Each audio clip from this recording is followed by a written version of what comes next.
আজকের খুতবার আলোচনা হচ্ছে তাকাব্বুর, অহংকার সম্পর্কে। অহংকারের আরেকটি শব্দ হলো তাকাব্বুর, যার বাংলা অর্থ হচ্ছে দম্ভ, বরত্ব, অহমিক। আর ইসলামী পরিভাষায় তাকাব্বুর বা অহংকার বলা হয় স্বীয় ধন সম্পদ, শিক্ষা, দীক্ষা, রূপ, সৌন্দর্য, ক্ষমতা, প্রতিপত্তির সহ যে কোনো বিষয়ে নিজেকে বড় মনে করা এবং অন্যকে ছোট মনে করা, তুচ্ছ তাচ্ছিল্য করাকে অহংকার বলা হয়।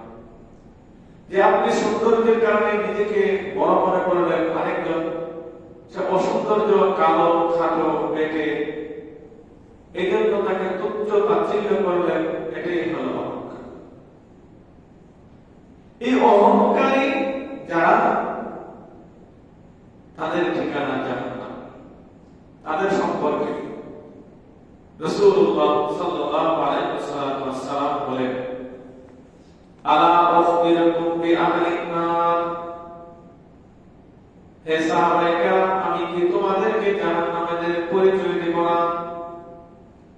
সাহাবায়ে কেরাম বলেন, ক্বালু ইয়া রাসূলুল্লাহ ইয়া হাবিবাল্লাহ, ক্বালু বালা, অবশ্যই আপনি আমাদেরকে জাহান্নামীদের পরিচয় দিবেন, পরিচয় দিন। তখন রাসূলুল্লাহ সাল্লাল্লাহু আলাইহি ওয়াসাল্লাম বলেন, ক্বালা কুল্লু উকুল্লিন জাওয়াসিন মুস্তাকবিরিন, প্রত্যেক অত্যাচারী, দাম্ভিক ও অহংকারী যারা, তারাই হলো জাহান্নাম।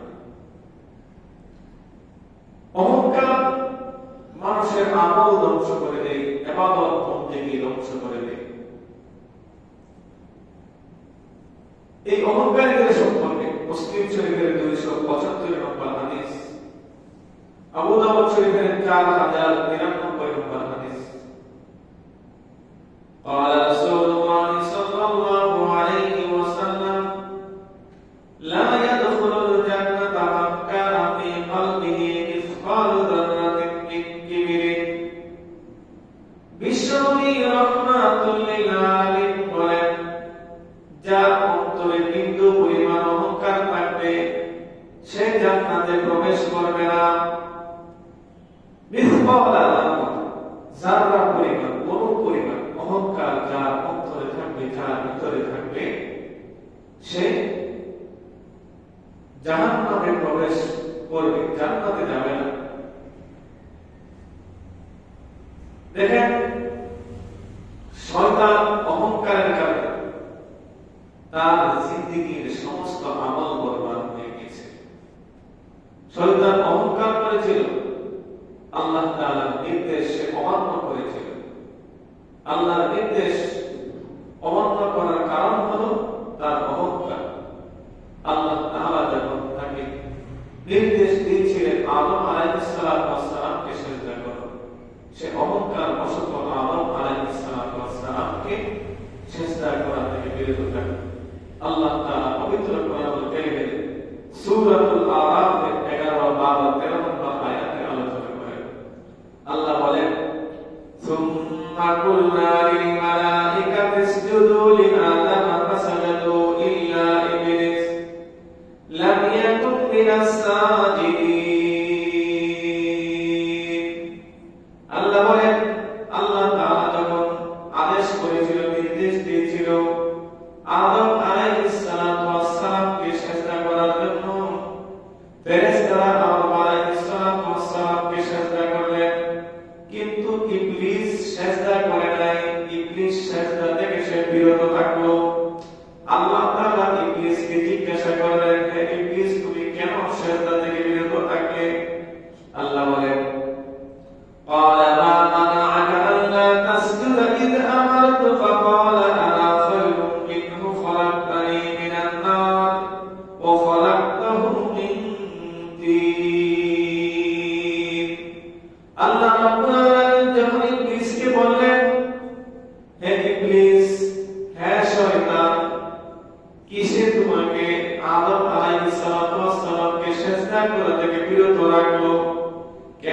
সেজদা করা থেকে বিরত রইলা?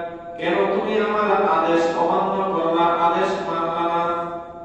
তখন ইবলিস বলে, ক্বালা আনা খায়রুম মিনহু, আমি তার থেকে উত্তম, তার থেকে শ্রেষ্ঠ। খালাকতানি মিনান নার, আমাকে আগুন দিয়ে সৃষ্টি করা হয়েছে, তৈরি করা হয়েছে।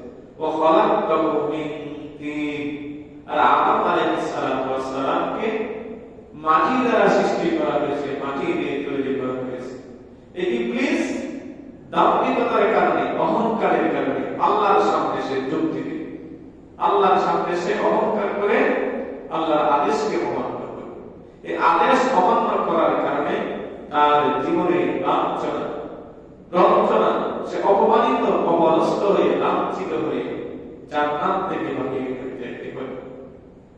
আল্লাহ বলেন, قال فاهبط منها فما يكون لك أن تتكبر فيها فأخرج إنك من الصاغرين।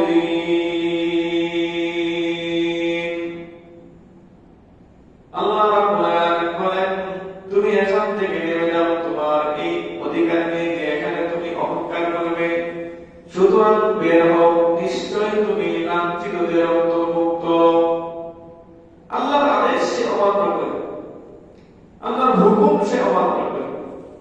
আল্লাহর আদেশ, আল্লাহর হুকুম অমান্য করার কারণে সে অপমানিত হয়ে, অপদস্থ হয়ে, লাঞ্ছিত হয়ে জান্নাত থেকে বের হতে হয়, এবং সে আজীবনের জন্য লাঞ্ছিত, অপমানিত, সে আর কখনো জান্নাতে প্রবেশ করতে পারবে না।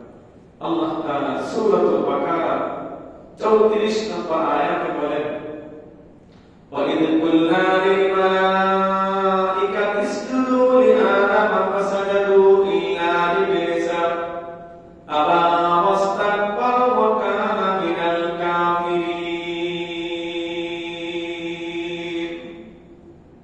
আল্লাহ তাআলা বলেন, আমি যখন ফেরেশতাদেরকে বললাম তোমরা আদম আলাইহিস সালামকে সিজদা করো, তখন ফাসাজাদু, ফেরেশতারা কি করলো? সিজদা করলো।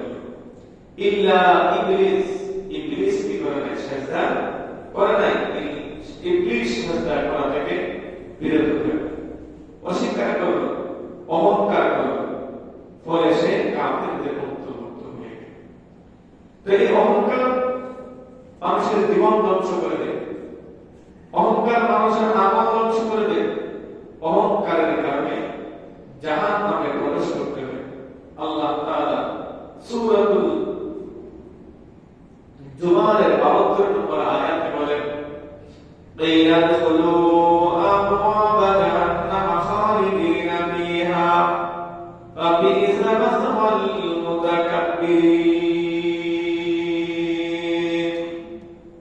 আল্লাহ বলেন, "কিলা দুখুলু আবওয়াবা জাহান্নাম", অহংকারীদেরকে বলা হবে তোমরা জাহান্নামে দরজা দিয়ে প্রবেশ করো, সেখানে তোমরা চিরকাল থাকবে। সুতরাং কতই না নিকৃষ্ট অহংকারীদের আবাসস্থল। এই অহংকারের কারণে জাহান্নামে নিক্ষিপ্ত হতে হবে, অহংকারের কারণে জাহান্নামে যেতে হবে। বুখারী শরীফের 5788 নম্বর হাদিস, মুসলিম শরীফের 2087 নম্বর হাদিস। এই হাদিসে রাসূলুল্লাহ সাল্লাল্লাহু আলাইহি ওয়াসাল্লাম বলেন, قال رسول الله صلى الله عليه وسلم لا ينظر الله يوم القيامة إلى من جر إزاره بطرا। নবী করিম সাল্লাল্লাহু আলাইহি ওয়াসাল্লাম বলেন, যে ব্যক্তি অহংকার বশত নিজের লুঙ্গিকে ঝুলিয়ে রাখে, আল্লাহ রাব্বুল আলামিন কিয়ামতের দিন তার দিকে দৃষ্টিপাত করবেন না। আল্লাহ তাআলা যদি কিয়ামতের দিন কোন বান্দার দিকে দৃষ্টি না দেয়, বান্দার প্রতি দৃষ্টি নিক্ষেপ না করে, তাহলে ওই বান্দার জিন্দেগি বরবাদ। এজন্য আমাদেরকে অহংকার করা থেকে বিরত থাকতে হবে। অহংকার এটা আল্লাহ তাআলার চাদর, এই আল্লাহর চাদর নিয়ে যেন কেউ কানাকানি না করে। হাদিস শরীফে রাসূলুল্লাহ সাল্লাল্লাহু আলাইহি ওয়াসাল্লাম এই ব্যাপারে নির্দেশ দিয়েছে, নিষেধ করেছে যে তোমরা অহংকার করো। অহংকার বড়ত্ব এটা আল্লাহর চাদর। أبي هريرة رضي الله تعالى عنه قال قال رسول الله صلى الله عليه وسلم قال الله عز وجل الكبرياء ردائي والعظمة إزاري فمن نزعني واحدا منهما فأزقته في النار আবু হুরায়রা রাদিয়াল্লাহু তাআলা থেকে বর্ণিত রাসূলুল্লাহ সাল্লাল্লাহু আলাইহি ওয়াসাল্লাম ইরশাদ করেন হাদিসে কুদসি আল্লাহ তাআলা বলেন অহংকার হলো আমার চাদর এবং বরত্ব হচ্ছে আমার বস্ত্র সুতরাং যে ব্যক্তিকে দুটির কোনো একটি নিয়ে টানাটানি করে অহংকার বরত্ব প্রকাশ করে আমি অবশ্যই তাকে জাহান্নামে নিক্ষেপ করব হাদিসে কুদসি আল্লাহ তাআলা নিষেধ করেছেন অহংকার করতে বরত্ব করতে ভাই আমার কিসের অহংকার কিসের বরত্ব দেখেন সৌন্দর্য কি মানুষের চিরস্থায়ী দম সম্পদ কি চিরস্থায়ী থাকে হঠাৎ করে মানুষের দম সম্পদ কখনো দেখা যায় শেষ হয়ে যায় ধনী ছিল ফকির হয়ে গেছে ক্ষমতার অহংকার বরত্ব করেন ক্ষমতাকে কারো চিরস্থায়ী